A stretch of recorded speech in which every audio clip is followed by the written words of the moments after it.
on December the 20th. And they opened right up, boy, with another one of these tournament matches. And they hopped right into the entrances and they got the bell rang 3 minutes into the show. You got to give them credit for that. They don't waste time. This is not the WWE. Over there, they have huge box office stars that come to the ring instead of your just regular old mope-faced fella. But it takes them 12 to 15 minutes to do it, as we know. Here, they're right in there. And it was Swerve, Strickland, and Rush. It was two more heels, but at least Swerve is so popular, he's more popular than most all the baby faces, that it had a babyface versus heel dynamic. But we ought to look at who's in this tournament. If you can get any of that information, does he have like fucking 2 baby faces and 10 heels in this whole goddamn thing? Every match is a heel versus heel match. Or a babyface versus babyface match, depending on how you see the two ambiguous wrestlers. Well, I'm not talking about their sexual preferences. There's no reason to bring ambiguousness into this. Had nothing to do with sexual preferences. Ambiguity in terms of what side they're on. If you were ambiguous, you were only in favor of the bigger organs. I don't think that's how it works. Maybe you remember the ambiguously gay duo from Saturday Night Live, and that's making you associate the word ambiguous necessarily with sexuality. I don't know. Did you like those superheroes? Well, no, I thought it was talking. Well, nevertheless. But Swerve is a heel and a face, and I think you could say the same for No, he's Roosh not. He's a baby face because the people cheer him. He just does heel things, which confuses the issue. But you're not a heel if the people cheer you. That's the problem with the whole company. The heels are more popular than the baby faces because at least the heels get to do phony shit that looks cool. Like breaking cinder blocks over people's fucking flesh and blood skulls, or invading the little baby carriage, or whatever the fuck is going on around here that at least entertains these people because everybody's so boring and interchangeable otherwise. But nevertheless, they had another fucking match, and that's what they have. They have another fucking match. Rush is another guy who does wrestling moves well and has shitty matches that make no sense. And Swerve, as we've seen, it varies with the opponent, but at least he has personality. And they did the modern match with the dives and the flips and the moves back and forth, and they fought on the floor for quite a while. And nobody worked like a babyface, nobody worked like a heel. They just did shit, and that gets old really quick, but they kept on. Anyway, and Rush was selling his leg to the point where he would try to walk across the ring and his leg would go out on him and he'd almost collapse. And a couple seconds later, he's doing goddamn handsprings or whatever. And then Rush gave Swerve that trapped arm pile driver that, remember, a week or two ago, Moxley, he tried to give it to Moxley and Moxley said, fuck you, and kicked his legs out and sandbagged him. It did stop, drop, and roll. Well, yeah, and the reason why apparently is because Swerve went for this and Rush dropped him sideways and half lost him on the way down. And I'm not sideways, neck sideways. This guy is a complete idiot the more I see of him.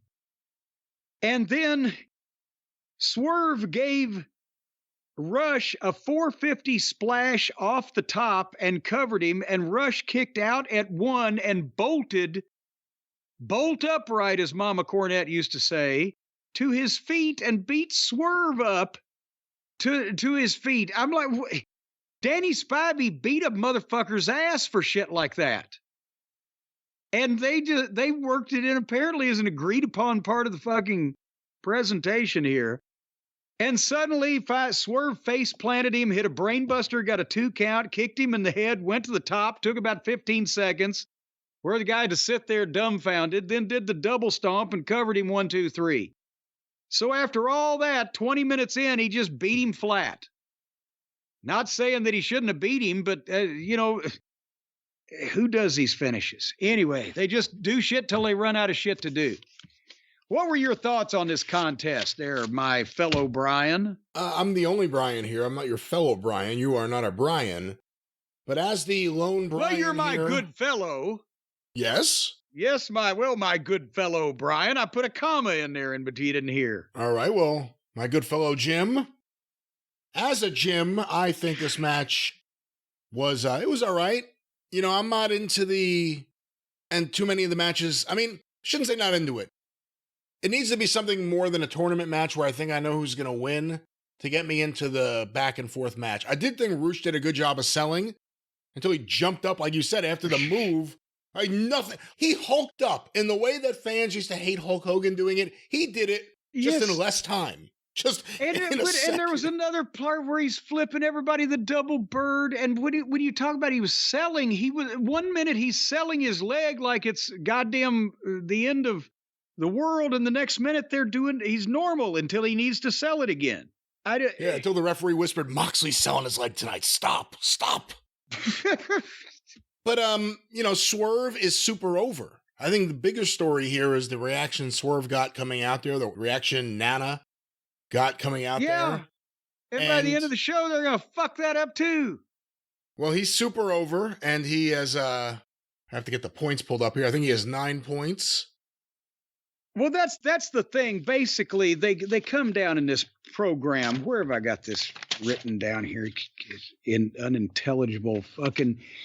Basically, they created a situation where by the end of the show, and we'll get there, that if Moxley either beat Jay White or drew with Jay White, then we would get Swerve versus Moxley as the final match, where then that'd be great. Then Swerve could Moxley could put Swerve over, do the right thing for business. Swerve would win the fucking thing, and it might stand a chance of getting Swerve over.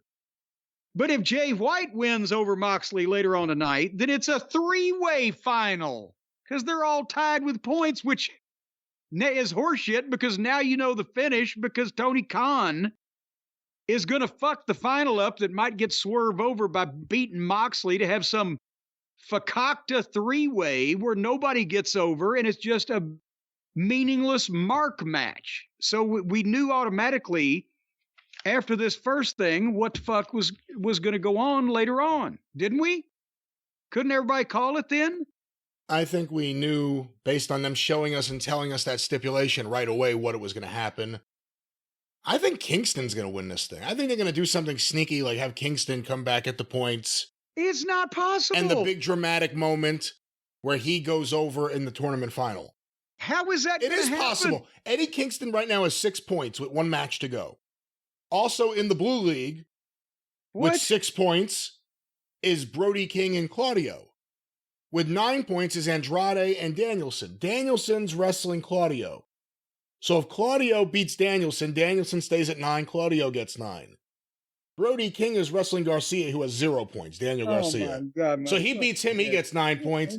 And then if Eddie, who's he wrestling here? If Eddie beats Andrade El Idolo, he would have 9, and Andrade would stay at 9. You'd have 4 people at 9. Maybe we get a 4-way here. And a 3-way in the Golden. What a great tournament this has been, ladies and gentlemen. Look at here. Hold on. Let me put something up closer to my head. No. That's not even funny. Don't do that. Don't do